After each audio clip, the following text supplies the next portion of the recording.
Good morning, folks. So we're into January, but almost to the end of it, actually. But I am thinking that I should probably do a little video that kind of talks a little bit more about what native pollinators are. So some months ago, I did a video that kind of showed where bumblebees live, because I happened to find a little bumblebee house. It's a little hole in the dirt. They're ground dwellers. And I touched on it a little bit in that video, but I realized I haven't explained more about what native pollinators are. So, native pollinators, there's some really good resources out there, and I'll touch on that in a moment. But one thing you might not know is that honeybees, specifically the ones most used in commercial honey production, which are your Italian honeybees and your European honeybees.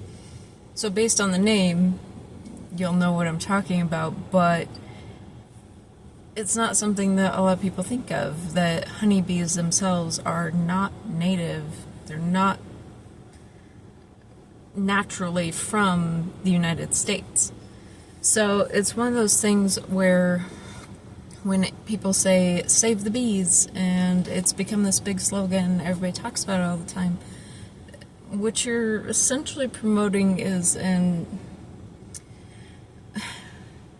invasive, but we'll say naturalized. So this is a species that is not from this region of the world, and they're the ones getting all the attention of, we need to save the bees, we need to do better for them, and all these things. However, a lot of the same things that people are saying about the honeybees also apply to the native species that are here in the U.S. and greater North and South America, the Americas. So, I figured I'd talk about it a little bit, and when we say native pollinators, that includes bees, but not your typical variety honeybees. So the bees that they're talking about that are native are mostly your leafcutter bees, your mason bees, and there's a whole bunch, like massive variety of different bees. They're usually solitary bees. So these also include bumblebees. There's a lot of bumblebees that are native to the Americas, but bumblebees and a lot of these other types are solitary bees, which means they don't create these big hives, and while they do use some tiny amount of honey for their own use, and they do pollinate, they do collect nectar and pollen, they are not using it in the same ways as honeybees are for the production of honey in mass quantities. These solitary bees don't always live for as long as the honeybees do. For instance, bumblebees, like in the other video that I touched on, the queen is the only one that will overwinter. So she will dig a hole in the ground, and she will stay there throughout the winter, kind of in a torpor. And then in the spring, she emerges, collects her own pollen and nectar, uses that to produce eggs, and then the cycle kind of starts from there. But these bees go off on their own, and the females are the ones that will overwinter and stay alive for the next year, while all the other ones die off. So there are other types of bees that will overwinter, and they usually like holes in wood and foliage, a lot of ground foliage. So that's where a lot of people are saying leave the leaves, and it'll help the native pollinators. And that is kind of true, but you don't have to just leave your leaves all over the ground. You can pick them up, but it's more preferred, instead of putting them in plastic bags that aren't going to biodegrade, if you create like a compost pile. The bees love that. They'll be all over it. But a lot of these bees, and when I say like all over it, it's not like a big swarm of like honeybees, because a lot of these bees are solitary, but also a lot of them don't even have stingers. Like, they don't have that kind of defense mechanism as honeybees do. So they are a lot more gentle, less common. You won't see them as much, especially these days, because they are facing decline in the exact same ways that honeybees are. There's pesticide use that's causing them to become disoriented. They can't find their way back home. And then areas that are big monocrop agriculture, they can fly for miles and miles and only find the same food source, which isn't healthy even for bees. So if you think about it, like, how healthy would you be if all you ate was pizza day in, day out, and let alone that pizza was sprayed with pesticides, you know? So that's where, between like invasive mites and things like that, pesticides, and then just monocropping agriculture, the bees aren't getting the rich, diverse nutrition that they need, and it's making them sick, which makes it hard for them to find their home, and you know, that's what's causing a lot of them to die off. So in wild areas too, it's a lot of like forestry land, you know, their ecosystems have been disrupted, destroyed, they can't find food in the same ways, and then now they're facing food competition from honeybees. So it's kind of a vicious cycle that a lot of different facets feed into, and it's causing problems for them. So the other thing, though, is when we talk about native pollinators, I mean, what I just touched on is native bees. However, there are different pollinators beyond bees. So one of the very first, like, evolutionary pollinators was beetles. A lot of beetles, when they crawl around, they collect nectar too, but even just them moving from one plant to another pollinates. And they say that bees evolved from flies, and flies themselves can also be pollinators. So if you have like a type of plant that smells really strong and kind of not very floral, but like a kind of gross kind of aroma. I'm trying to think of some right now. I don't know right now. But there are some plants out there where you smell them and you go like, woo. Something like skunk cabbage, maybe. So those kinds of plants rely on attracting flies to pollinate, because flies are attracted to that very strong, kind of repulsive aroma. And they act as, you know, part of that ecosystem as well. One you know of for sure is hummingbirds. So different type of birds can pollinate, and we know hummingbirds are the go-to on that. Others do play kind of a secondary role in pollination, where it's kind of accidental that they pollinate. Excuse me. But hummingbirds are one of those intentional pollinators, because they themselves collect the nectar for their own use, because they need that really high carbohydrate type of energy to keep them going, because they burn energy like crazy.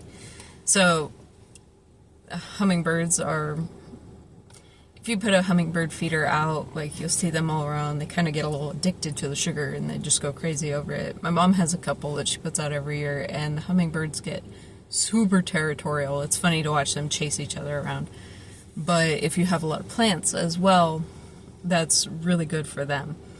And then you don't have that kind of, you know, sugar content that's going to them, which may or may not be super good for them.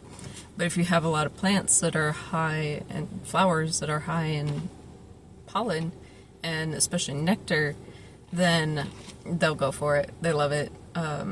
They really like I've seen them a lot on the rhododendron that my mom has, and, oh gosh, what else is it? Oh, like these, peonies, I want to say. That might not be the right one. But a lot of those kinds of plants, and they like the ones that are kind of like the bell-shaped plants that they can get into, because that's what they're for. That's their long beak and their tongue is meant to get into those really deep kind of flowers. So other pollinators that you might not think of, bats and moths, actually. So they're some of our most important nocturnal pollinators. So they pollinate plants that only open at night, and there are a lot of plants that do, and those plants would not otherwise get pollinated if it weren't for bats and moths. So they play a really crucial role in a lot of the nighttime pollination that goes on. And even down to, like, not in the US so much, but in other countries, they've even documented some like lizards that kind of inadvertently pollinate. I think one type is like a pollen or like nectar eater. I cannot remember the type of lizard, but there's a lot of pollinators out there that you would not think about. The other one that is probably maybe secondary to our knowledge of like what pollinators do is butterflies. So butterflies they have that long proboscis tongue, and they get into a lot of the flowers and such that bees can't get to. So, and you have these like specialty pollinators where they only go after one type of plant. That's what they eat, and their diet is very limited. And then you have other pollinators that go after a wide variety of pretty much anything they can get.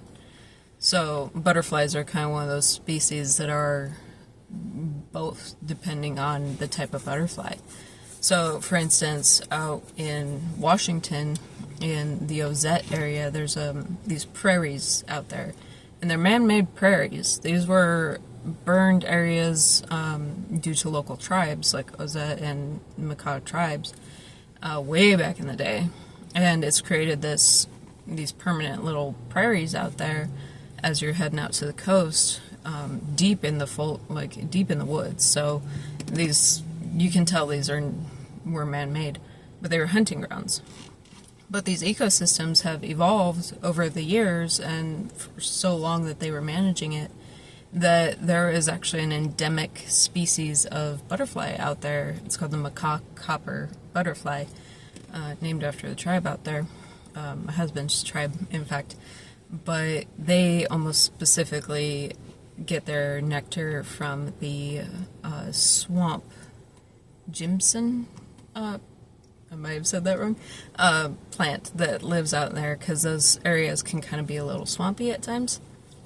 So that's one of those things where if you're caring about the native pollinators, you kind of have to care about the plants too and the herbs. So one of the things that, at least through my research and such, like those prairies, because that area is now part of the national park system, they don't allow the tribal burning anymore, and so those prairies are becoming overgrown. So therefore the plants that these butterflies need aren't growing as much, and then therefore that endemic species of butterfly is in severe decline. So it all plays a part in, like, ecosystem preservation, herbalism, and then also like native pollinators, caring for them and their part they play with everything.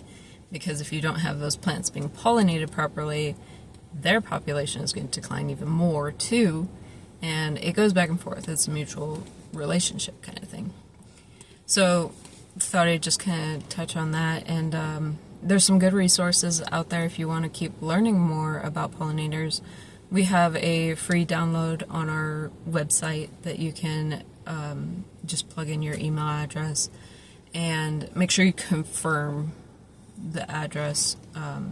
Like, it'll send you a confirmation email to make sure you want to receive it. But then you'll get a free copy of the pollinator packet that I wrote up. And it kind of gives some more detail about each of those types of pollinators, and then the problems they're facing, and a little bit about what we can do about it. So that's one resource for you. Easy. the best way to get to our website is wildbloodherbs.bigcartel.com, and then you'll see a tab for free download, and that pollinator packet is there for you to download. You can also go through our Instagram, Wild Blood Herbs, and just click that link tree at the top, get to the website through there. And I think I put a direct link as well in that link tree. Other resources, like outside of our own little business that you can check out, is there is a organization called the Pollinator Partnership, and they do a class every year. I took it. I didn't quite finish it because I got really busy with some life stuff, but I listened to a majority of their videos, and this is kind of where I learned a lot of this. And they charge for it now, but it's worth it. There's so much information in this little online course, and you can take it from anywhere in the world. There were people from like South Africa and like Europe and Asia and everything, and like everywhere taking this class, which was pretty cool.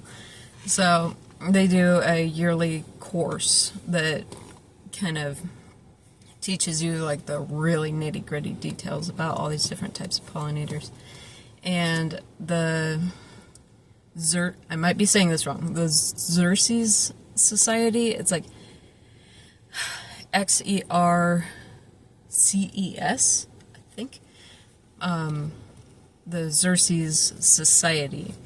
So they are another nonprofit organization that specializes in education and care for native pollinators. So they're an amazing resource, and they have a ton of information about specific species. I think it was on there that you can search by your region to learn more about the pollinators, native pollinators in your region, which was pretty cool. And then, of course, which I'll do a separate video about this later as part of our book recommendation series, but there's a book called Our Native Bees by Paige Embry. And she's from Seattle area.